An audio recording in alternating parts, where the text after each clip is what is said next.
I'm 22, just graduated from college a few months ago. While my classmates were polishing resumes and stressing over interviews, my parents sat me down and made it clear. I wouldn't be job hunting. I'd be working for them. They run a massive waste management company like citywide contracts, fleet of trucks, recycling centers, the whole deal. It's their legacy, and they want me to take over someday. But they also made it clear I wouldn't be jumping into some cushy office role with a fancy title. If I was going to lead the company, I had to understand it from the ground up. Fair enough. I actually respected that. So I started at the very bottom. One day I was on a truck hauling trash bins in the rain, the next I was elbow deep in recyclables at the sorting center. I never told anyone who I was. I wore the same uniform, followed the same schedule, and showed up like every other new guy. I wanted real experience. No special treatment, no shortcuts. At first, it was fine.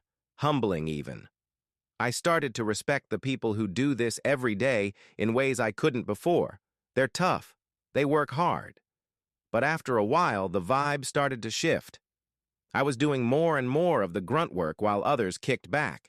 I was told to straighten out the bins, clean up after others, do the new guy stuff constantly. I didn't complain. I kept my head down. I figured it was part of paying dues. But then came the day that broke me. It was raining hard, and we were already short-staffed. I barely slept the night before, showed up exhausted, and got drenched within the first hour. My clothes were soaked. I was cold and running on fumes. Still, I pushed through most of the shift until one of the senior guys, Ron, decided he was done. He dumped the rest of his tasks on me and said, "You're the new guy. You handle it. I gotta leave early." I snapped. Politely but firmly. I told him no, I wasn't doing his work.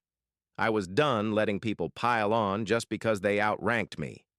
He stared at me like I'd grown a second head. Then, with a smirk, he said, "Careful. Management might not like it if I start talking about your attitude." I looked him dead in the eye and said, "Then let's go to management right now." He blinked, didn't say another word, just walked off.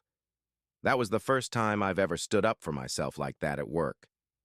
I didn't play the "I'm the owner's son" card. I still haven't. But I'm starting to realize being the boss's kid doesn't mean I have to accept being walked over to prove I'm humble. I'm here to learn not to be everyone's personal doormat.